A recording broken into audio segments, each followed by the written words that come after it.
So Riley, we have you here today.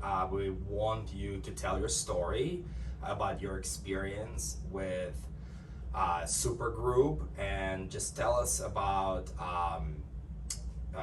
your problem, your journey, how everything happened, and whatever you want to share with other people.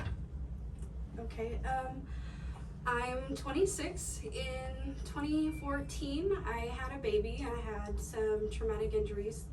For 5 years, I had a rectovaginal fistula.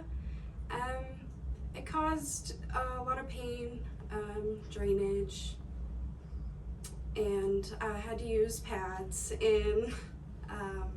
So I had terrible fecal incontinence, which caused me to use pads all the time. I could not have sex because it was uncomfortable. It caused pain. When I was able to, I felt like gross. And I also, in turn, caused me to not be able to have my second child naturally. But years later, I was referred to Dr. Max and Dr. Castillo, and they were able to help me get all the surgeries that I needed. I'm able to use the bathroom properly. I feel more confident. I'm able to have sex. It's changed my life. It really has. So Riley had a 4th-degree injury during her childbearing, and it was left to granulate in, which essentially left a cloaca, one in which she had a common channel or common opening at the skin level, and this created a problem. Her sphincters had separated, and she had no perineal body. So it was a complex reconstruction to try to get her both continent and recreate the perineal body. Because there was so much loss of tissue, Max and I discussed the best way to approach this is not just repair the muscles and the anal canal in essence, but also to recreate the rectovaginal septum and the perineal body. And so that required not just a levatorplasty and sphincteroplasty, but a tissue transplant that Max could talk to recreate some of that perineal body. And in this particular situation, a lot of problems that I notice is whenever you develop this rectovaginal fistula, the way it's being fixed is by trying to use small maneuvers and neighboring tissues. Unfortunately, whenever you have a damage to the rectovaginal septum / perineal body, what happens is that you have a lot of scar tissue, you lose tissue, and in the process, whenever you lose that tissue, no matter what you do, the failure rate is very high.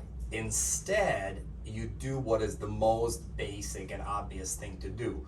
If you're missing tissue, you have to add tissue. The best tissue that you can add in that particular area is the muscle tissue. It's very resilient, it's durable, it has a great blood supply, it has the right feel, and also it atrophies. And so when it atrophies, it mimics the natural appearance of the rectovaginal septum. In her particular case, we used gracilis muscle. It's the muscle located on the medial portion of your thigh, and which is one of the adductor muscles. Sacrificing that muscle does not lead to any functional disability. So that's what we did with Riley. And we brought in good amount of tissue. It was thick, it was healthy, and that's how the problem was solved ultimately. The last thing I would like to add is that when I saw Riley the first time, when I saw her, and I talked to Dr. Castillo right after that, is what struck me is that it took about 5 to 10 minutes for her to actually open up to me and tell her about, you know, how embarrassed she was and how insecure she felt. In the beginning, she was just very shy and felt kind of like withdrawn. It was very difficult for her to talk about this problem because these problems tend to be embarrassing. And a lot of young women, they don't want to talk about it, they don't want to share with other people. Am I correct, Correct. Riley? Because it's an embarrassing problem. You don't want to walk around and say, well, I have stool coming out of my vagina, or I cannot have sex because, you know, when I have sex, you know, I have, you know, stool leaking, you know, like it's very embarrassing. And we really wanted to make sure, and Riley wanted to make sure that people, like, it raises awareness against this condition, which is very common. It's just a lot of times people don't know where to go to get it fixed. So Riley wanted to make sure that everybody out there knows that there is a solution to it.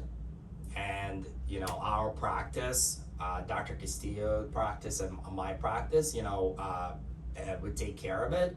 And it's kind of part of our group. It's called SuperGroup, and we take care of all the complex reconstructive problems, as well as the most complex medical and surgical problems.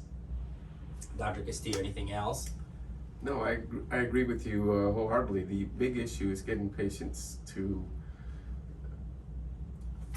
you're right, they're embarrassed, and just to present both to the primary care doctors, eventually to us, and or to their OB-GYNs, just be honest with their symptoms. It is an embarrassing situation, and so the biggest issue is really a more of a mental thing, which is, you know, that's why we're here, is to help and you know, make you feel like a normal person again, right?